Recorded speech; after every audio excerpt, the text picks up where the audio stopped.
Hello, everyone. Welcome to another episode of The Second Take. It's your host, Pastor TK, and thank you for joining us. Feel free to share, like, and subscribe to the channel. And please feel free to invite others to also join and partake of the content that we have here on the channel, as well as everything else that we have shared in the past, and so that they can be part of everything that we will share in the future. And once again, thank you for another time where we get to share on these particular subjects that are pivotal in our journey as Christians, pivotal as in our journey as human beings, and overall, something that is edifying and that doesn't take away from our lives in any way. So, again, if you feel like this is something that does that, please feel free to share. I'm going to be sharing as well from my side, so that those that are close to me or the people that I wish to see this will also be able to see this. So today we're talking about the business for souls. Weird title, but I'll explain. So I was watching this podcast, and there was a speaker who was kind of passionate, the host of the podcast. He was kind of passionate about what he had seen. He had watched a music video, a hip hop music video, and it kind of disturbed him. And he was commenting on it.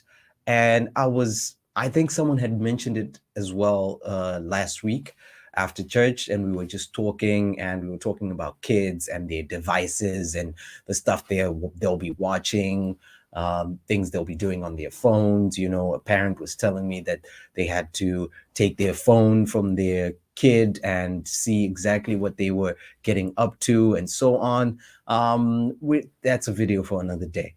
But what scared me was that some of the content that's out there is so accessible because it falls under the category of mainstream. It's innocent, it's playful, it's popular. So therefore, your kids need to know about it. You need to know about it. Your peers need to know about it. And hip hop having been, and this is past tense, having had been the biggest genre in music, um, has apparently recently been toppled by genres like country, and I don't know which other genre it is. And I don't think they toppled it per se, but Afro beats and apparently, what's it called? Amapiano. Who would have thought? But they're slowly becoming more and more popular. But the reason I mention this is we're even talking at home about how now music has become so unnecessarily raunchy and sexual, and has just become unbearable, unwatchable. And you know, you can't even have a conversation and without, or rather, not even a conversation. You can't see a song in a reel or a uh, whatever those short clips are, and search for it. And I guarantee you, 99% of the time, that video will be scary or unnerving or um, sexual in some way.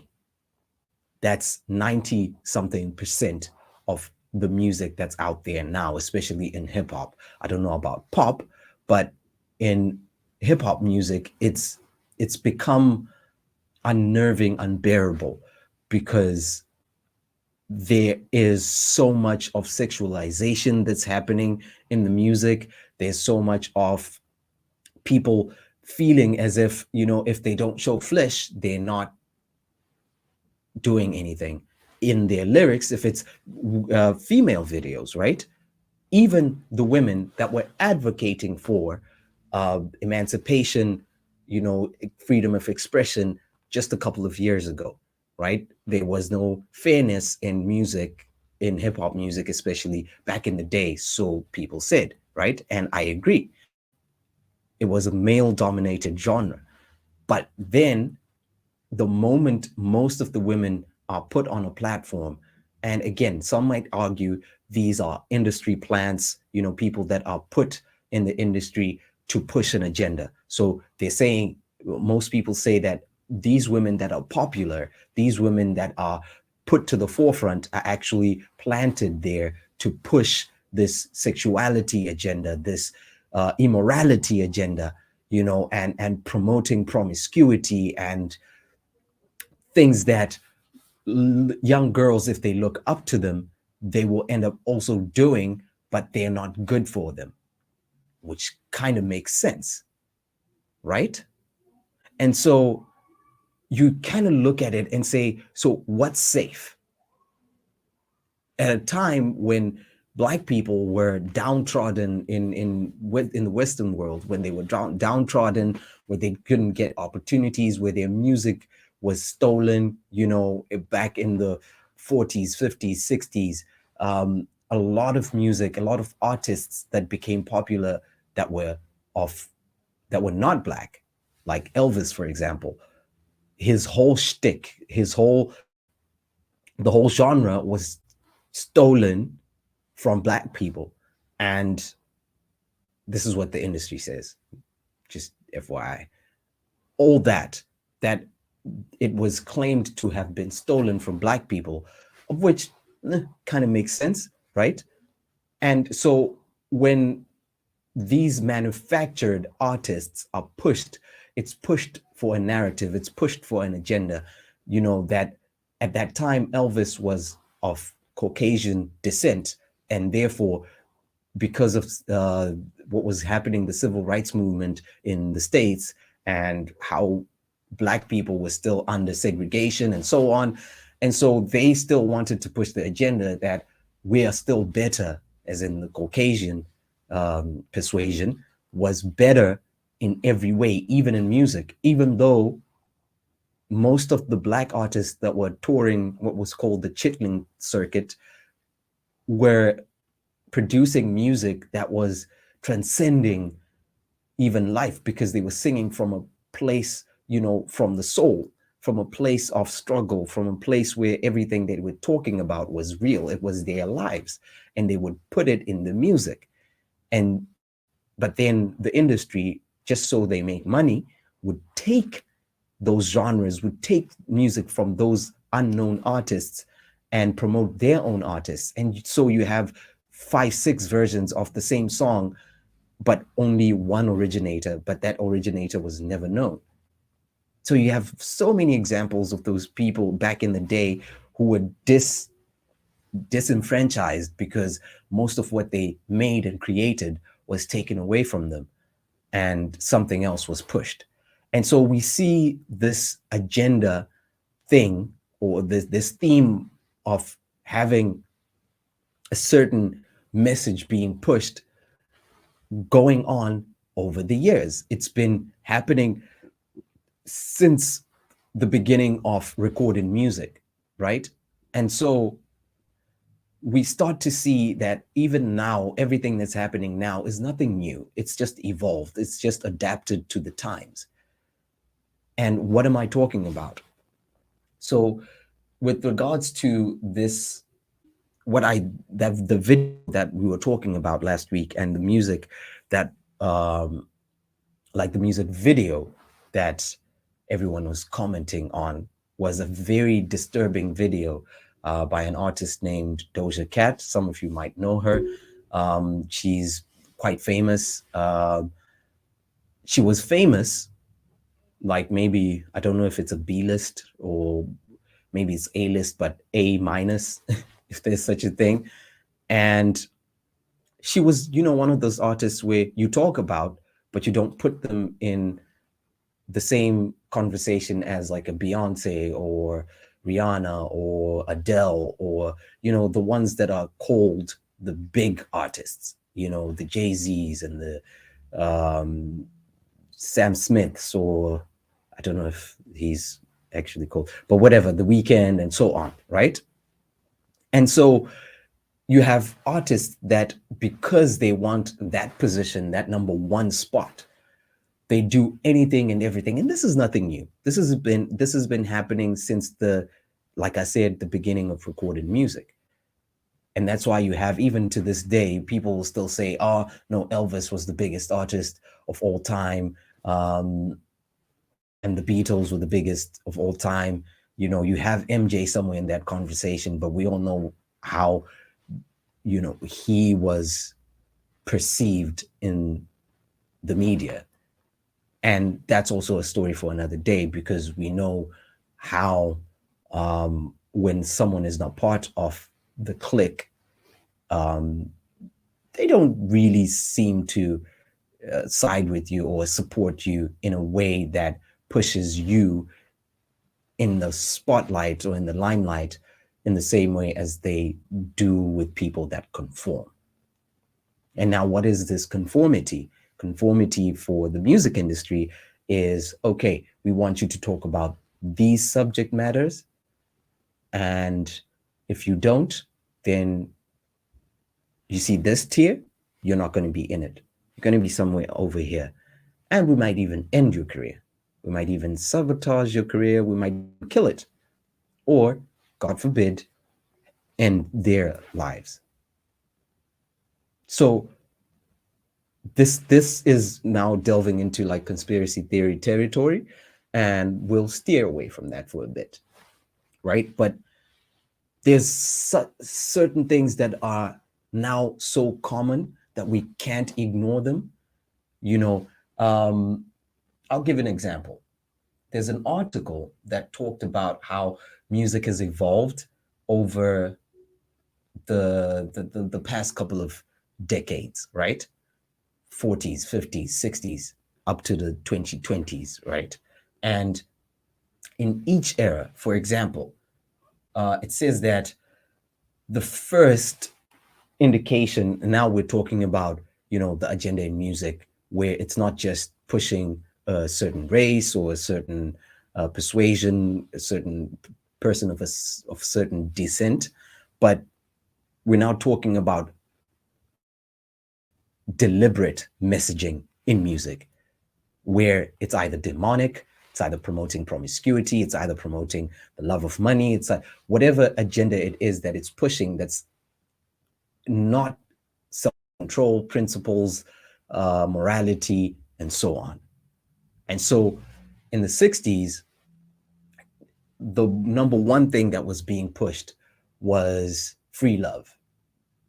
And those that lived in that era will know what I'm talking about. The Woodstock era, the Woodstock Festival era, and the killing of religious morals because the world was one. There's a popular song called The Age of Aquarius, where it was declaring that we are now in an age where love for everyone and everything, all is one and one is all type of mentality. The universe dictates, and if you use stones and if you speak good words, which is starting to sound familiar because that's what's kind of recurring now, with the zodiacs and all that stuff, where people are talking about my truth, and if you disrespect what I believe in or how I believe, you're then violating my rights as a human being. But that accommodative sort of religious non-religion, you know, being all welcoming to everyone and with everything that they believe. And so around that time, drugs became a gateway to self-expression, to getting into a place where you would not normally be able to get into spiritually, mentally, right? You wouldn't be able to get into without taking any substances. And people would use that as a reason to take them, because they would be like, it's actually freeing your mind, it's freeing your spirit, you're delving into spiritual realms which you would otherwise not be able to get into had you not taken those substances. So that was the agenda that was being pushed in that time, during that time. And inclusivity, which is another word that's kind of recurring, was the word of the day. And as we move on, you know, morality started to kind of become outdated.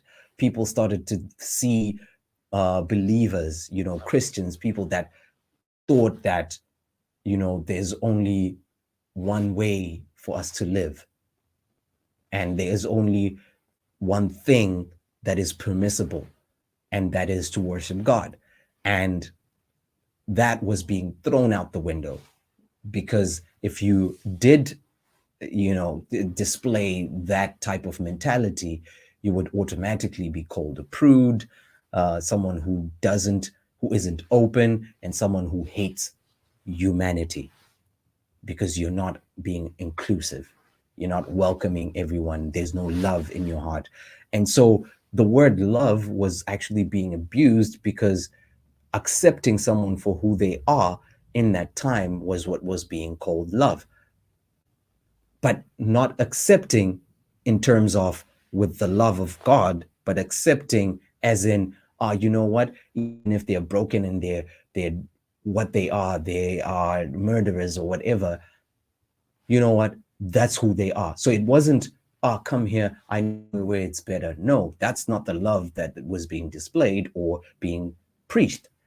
The love that was being preached is leave them be, leave them to do it. It's their truth, which is again something that's kind of recurring. And therefore, this was like a gateway, because in the 80s, in the 70s actually, music started becoming more and more blatant in its messaging, right? You had rock bands speaking about the devil in first, you know, in first person, you know, even some songs which would speak from the perspective of the devil. And some people actually believed, you know, in that time that, but you know what, God should have cut the devil some slack, because he was just someone who's trying to express themselves. We're slowly getting there, right? And in the 80s, you had sexuality on full display, because in the 60s, free love also included sleeping around with different people. That was the love that was being spread. And in the 70s, you know, promiscuity was being taught and preached to the youth through music and through programs that were shown on TV. But it wasn't as blatant as it is now, but it was slowly picking up. And in the 80s, it was more about self gratification and the love of excess, you know, things, material things. Love those things. It's not wrong. You know, your morality is fickle. It's something that can easily be, you know, it's flexible, basically, just to keep it short. And so music videos also started getting popular because MTV came around, and the need to push the envelope, to be different, to seem edgy started to permeate within the artists during that time, whether it was the artists themselves or the labels. But this agenda was being pushed. And I believe the labels didn't have to do much, because people were discovering something new, a platform where they could express their darkest things freely. And this would be shared with people because it was new. People didn't really, you know, those who were deemed prudish were the ones that kind of reacted immediately. But society sort of embraced it because it was different. And as long as it's trendy and different, people accept it because they don't want to feel out of place or as if they are not in with the times. And so, past the 80s, and this is when demonic imagery from the 70s started getting more subtle in music, and people started burying it in their music videos and in their songs, in the lyrics themselves, you know, and messages were being pushed, but people were getting more and more daring. And in the 90s,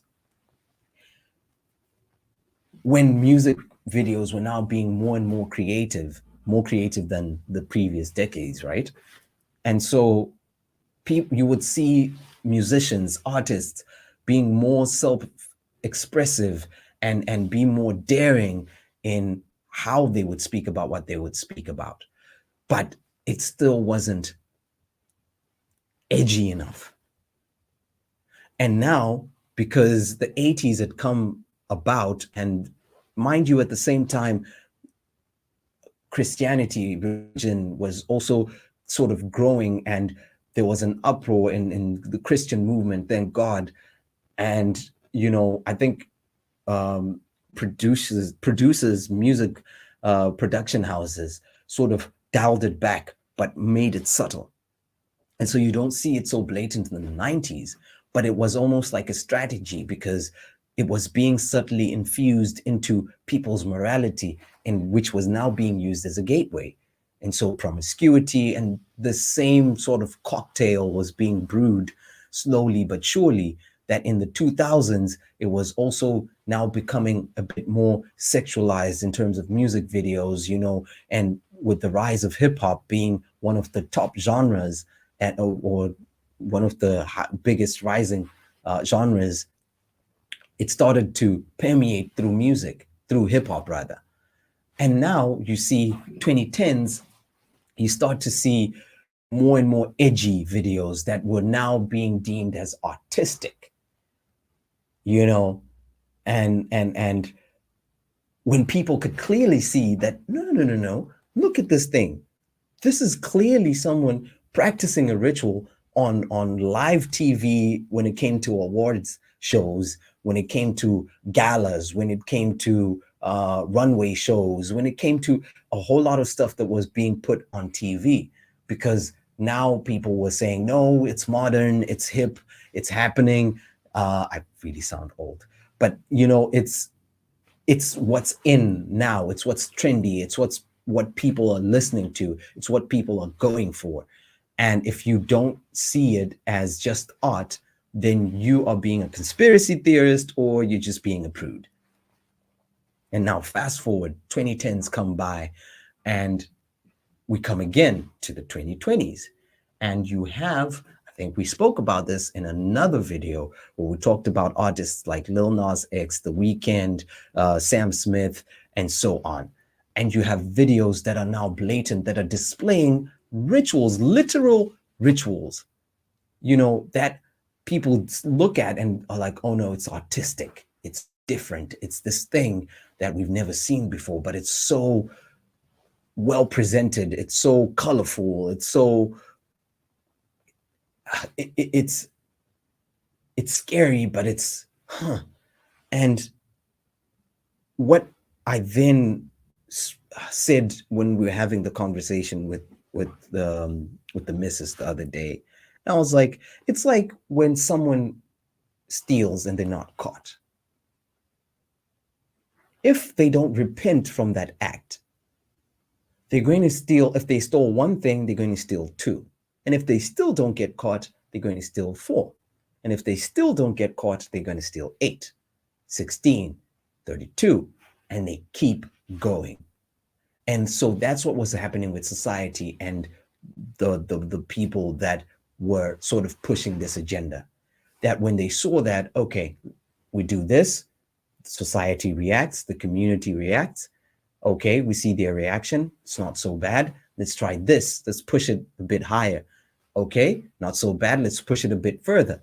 And so coming back to present day, there was an argument for, and I don't know if I'm able to show just an image, because I'm not going to play that song, the Doja Cat song,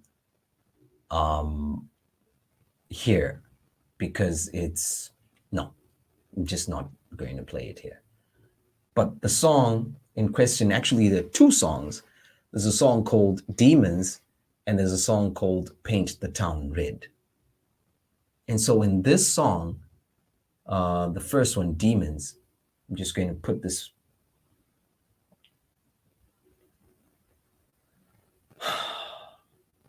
It's really disturbing that we're now at this stage.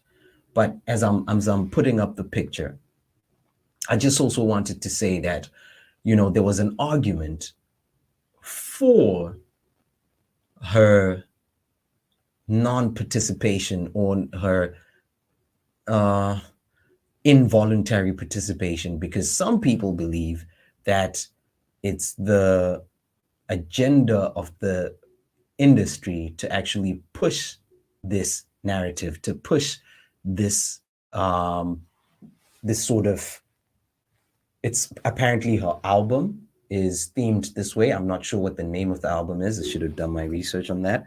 But the album is sort of themed around a person who slowly gets possessed over time, that was apparently minding their own business, and then the devil offers this person something, and they sort of decline at first, and then they slowly morph. And it's like she's saying, I'm a victim of my environment, or I'm a product of my environment. Let me put it that way, because I don't think she actually used victim, but she sort of puts it across as if she's a product of her environment. And where she is and what she does is kind of the reason why she's becoming this. And it's even in one of the lyrics in Paint the Town Red, I believe. And so, sorry for the imagery for those who have a sensitive disposition. I should have said that at the beginning. But in any case, so that's just one example. And we've seen so many examples of the Sam Smiths at the awards. I think it was the Grammys. And we have Lil Nas X, who actually did a video with the devil, and he was performing certain acts with and on the devil. And so stuff like this is starting to become acceptable because of this freeness that's almost reflective of the 60s, and then the devil's message that's almost reflective of the 70s, and this sexuality that's almost reflective of the 80s, and the subtlety in shrouding it in artistry that's in the like reflective of the 90s. So it's like over time the devil knew, sort of was sort of seeing how humanity reacts and takes in things, and then sort of perfected his system in such a way that he's now able to package certain things in a certain way that's acceptable to society. Because now, whether you like it or not, you're going to come across, especially if you're on social media, you're going to come across a reel, a video, or whatever the case is, with a background song that leads you to a Sam Smith song that has blatant sexual connotations, demonic connotations, whatever it is, immorality in that music. And so it's like it's almost inescapable. And I'm more worried about our kids who are going to involuntarily come across some of this material. And with kids, they are very perceptive. They are almost gullible, for lack of a better word. They will take in what they are given because they don't know any better. And we, as the adults, as the people that are responsible, also can get roped in without understanding the consequences thereof. And so the reason for all this, the reason why we're talking about the business for souls, is that when this music is put out, what do you think the agenda is? What do you think the industry is just pumping these things out for artistic purposes? They're just pumping it out because it's fun. They're just pumping it out because, oh, it'll be funny if we actually hide something for people and they don't know it, and then we're the only ones that know it and we giggle in the background. No. This is a fight for souls. Jesus died for souls. Jesus died so that people can be saved. He died so that humanity can be saved and they can be reunited with their Father at the end and live with him for eternity. And so the opposite agenda of the devil is so that they don't live with the Father. And I've heard people say, no, but when these people are creating music, whether the agenda is that or this or whatever the case is, what's the point of them creating it? And why should you worry about what they're doing? Because it's not affecting you. Even if you do know it, that it's got an agenda, it's this blatant satanic message. If you know better, just stay away from it. Let us enjoy it, because we don't know any better. But then again, what we were put on this earth for is, because they say, look, all these things are conspiracies. Even if it's, let's say, Doja Cat, for example, is doing this purposefully, and if she's being used, at the end of the day, what's the point in criticizing her, in saying that she's an agent of the devil? Because all she's doing is creating art. And even if it doesn't or does affect someone, it's the person who's listening who's at fault. But no, how about whatever that we create, you're responsible when you create. You are responsible when you put something out there. So it's not innocent just because a person has a choice to listen to it or not, to watch it or not. It's your responsibility first, as a human being, as a creation of the Almighty, to understand that you have a responsibility to all humanity. And it might seem like, oh no, now you're delving into this whole self-righteous. No, we have been ordered to walk in his steps. We have a responsibility to have principles, to walk in righteousness daily. And that means we're responsible for what we put out, because it does have, why should you even risk having something you put out, having a chance of putting someone in a position that they are taken away from God? That takes them even a step away from God. Why should you have that responsibility? Why even risk it? Because you might not be taking anyone, you might not be doing something purposely and causing someone to fall. But it does say so in the word that if you cause your brother to fall or stumble, it's on you. I'm paraphrasing, it's not exactly how the word says before I'm quoted, but it's our responsibility. And therefore, we're going to read scripture as we round off. And so, why it is our responsibility is because we are mandated. It's our responsibility because if you are a person who's principled, who has values, who has a moral compass, what you are responsible for is important, because that is going to determine, like, your conscience should be able to give you a shake, like, dude, no. Dude, stop. Dude, don't do that. It's not going to lead to anything good. And therefore, yes, it is your responsibility to be, if you have nothing good to say, there's this saying where, wise old people would say, if you have nothing good to say, then don't say anything.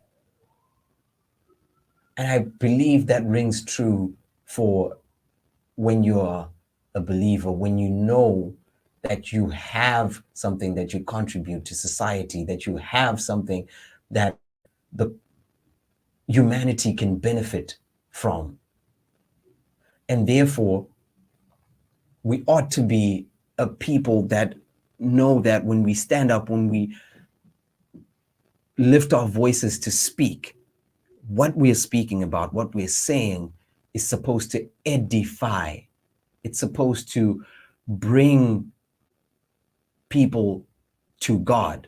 It's supposed to bring people to a place where their spirits are being enriched.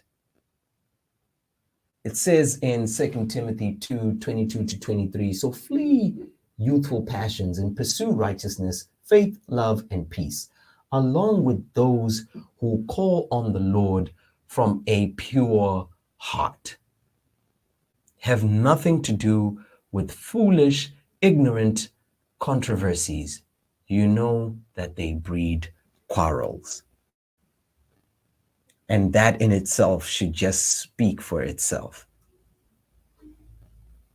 In Romans 2, verse 6 to 8, it says, He will render to each one according to his works. To those who by patience in well-doing seek for glory and honor and immortality, He will give eternal life. But for those who are self-seeking and do not obey the truth, but obey unrighteousness, there will be wrath and fury. It says in the word, Jesus said, I am the way, the truth, and the life. No one can go to the Father except through me. And therefore, in that last verse, we saw that it speaks about truth. And there is no my truth. There's only one truth. And Jesus is the way, the truth, and the life. And therefore, what we should pursue, what we should daily want to live, to do, and fulfill is to fulfill our mandate on this earth, to preach the gospel to all four corners of the earth, and to be shepherds, to play our part, our purpose in this world, because the devil is fighting tooth and nail to collect souls. He's in the business of souls. And therefore, let us be wary of what we take in. And we said this again, and I think we say it more times than I care to remember, but what we take in, what we put in our spirits or we put in our souls will permeate in our daily lives, will permeate in our conversation, in our way of thinking. And therefore, let us be protective of our spirits. Let us be protective of each other.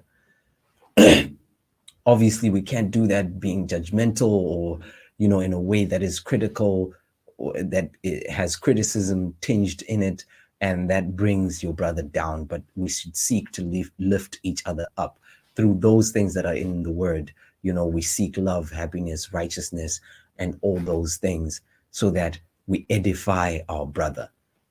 But it starts with ourselves. It starts with what's inside of us. And then only then can we be able to push it or preach it or teach it to others. I pray that you took something away from today's episode. I pray that you were blessed. And I thank you for taking time to join us. And please feel free to watch everything else that we have on the channel, whether you're watching us from YouTube or you're watching us on Facebook. But thank you for your time. And I pray that God blesses you this week. I pray that He keeps increasing you in stature and just growing you as we go into this season where we're living our purpose. Thank you again for watching. Be blessed.